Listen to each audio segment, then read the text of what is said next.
Prime Minister there speaking at the inauguration of Kartavya Path. He's also unveiled a statue of Netaji Subhas Chandra Bose at India Gate.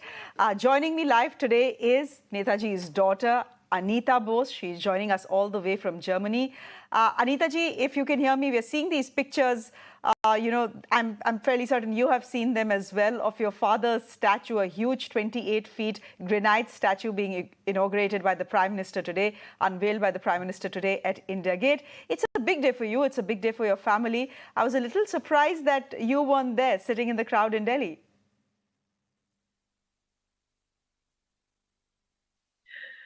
As you probably know, the program was organized at a very short notice. I only learned a little over a week ago that it might be taking place.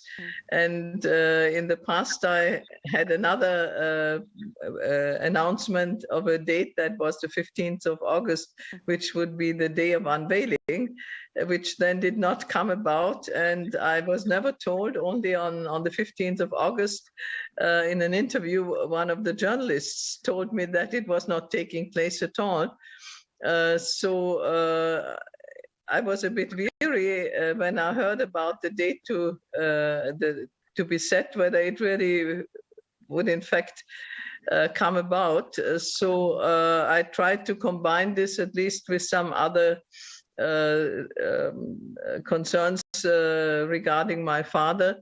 That is, I tried to get an appointment to talk to the Prime Minister and come for these two things together. But of course, at such short notice for the Prime Minister, it was probably not possible to give me an appointment. So I decided, since this seemed to be a very short event, sort of in the wake of inaugurating the new vista of Rajpath, that I would not come for that event, but hopefully, if I get an appointment with the Prime Minister at some other time, talk to him, and at the same time then go and see the statue at Rajpath. But you were sent an official invite, weren't you? I was sent an official invitation last Saturday. Okay, we've all seen the broadcast now. It makes every Indian feel very proud when we see Netaji Subhas Chandra Bose, where he should have been a very long time ago at India Gate, one of our heroes. How does it feel? You're in Germany, I understand, but how does this moment feel to you? I'm very pleased about the statue, but let's face it, it's not the only statue of Netaji. It's just one in a very prominent place. But for me, personally, it is very important that many very simple people in India have set up sometimes very simple memories or memorials for him. There are many statues which are not necessarily of great artistic value in smaller towns and so on, where it was really the initiative of the man and woman on the street, so to say, that led to their being set up. And I think this is just as gratifying to me, and I think the sentiments of the people are very important. You have said in an interview that the statue should have been unveiled on a day which had some symbolic value, and you say today is not that day. Why do you say that? Well, of course, 15th of August would have been a meaningful day for India, of course, being the Independence Day. But most of us who talked about it and our expectations when it would in fact take place imagined that it might be either his next birthday, the 23rd of January, or the 21st of October, which was the day when the Indian government in exile was proclaimed in 1943. Which, of course, for the INA also would have been a very meaningful date. So the 8th of September came about rather suddenly, and since it has no significance for Netaji as such, at least not to our knowledge, it was kind of a surprise. The statue is here. It's been unveiled. From tomorrow on, anyone who's on Kartavya Path will go first and pay their respects to Netaji. But for you, the mission right now is to get back Netaji's ashes to India. Why is that mission so important for you right now? For me, it became more important when I grew older, because as a younger person, usually you don't care that much about death rights or anything of the sort. And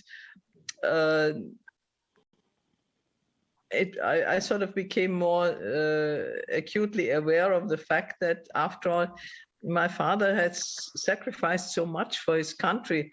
He was not really just a member of our family. He sacrificed his career, he sacrificed his family life just to fight for India's independence, and that meant everything to him. And it was really tragic that he did not see India become free. I mean, he would not have been happy about the partition, and I think he would have joined hands with Mahatma Gandhi on trying to prevent that. I have no idea whether together they would have been successful. In any case, to have India free of colonial rule was very important to him. And so, at least if his mortal remains were to be returned to his motherland and partly rest in his motherland, or even have some of the remains immersed in the Ganga, that would have meant something to him, I'm sure, and I think therefore it should also mean something to us. And finally, for skeptics who believe that Netaji didn't die in the crash in Taiwan and is still alive, do you think a DNA test of the ashes will convince them? You have said you are ready for it. In fact, you're demanding it.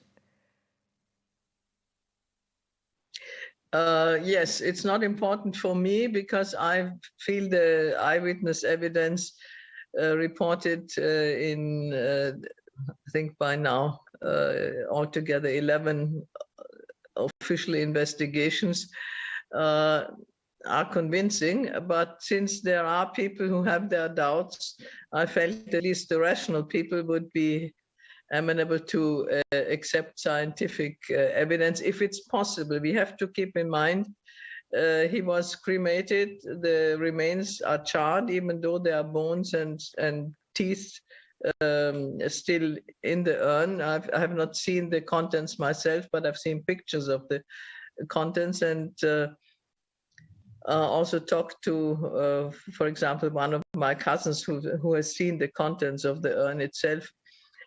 So it is feasible that DNA could be extracted from that. Of course, it will have to be tested whether it's possible, because it's also possible that even the bones had been charred too much. But I'm optimistic, because I think in the last few years some advances have been made, and a lot of experience in many of the not so pleasant events throughout the world. DNA tests have been performed on material which was not really very good anymore either. So it should be possible, but hopefully it will also convince a number of people who think rationally. I'm quite sure it will not convince everyone, because some people believe anything odd is possible. Some believe Netaji is still alive, which at 125 is highly improbable, I should say. And so for that reason, I think the DNA test should be attempted, but let's see whether everybody concerned will agree with that. Anita-ji, I hope and pray that Netaji's ashes, last remains, come back home from Japan sooner rather than later. We thank you for this interview on such an important day. Thank you very much. Thank you, and Jai Hind. Jai Hind.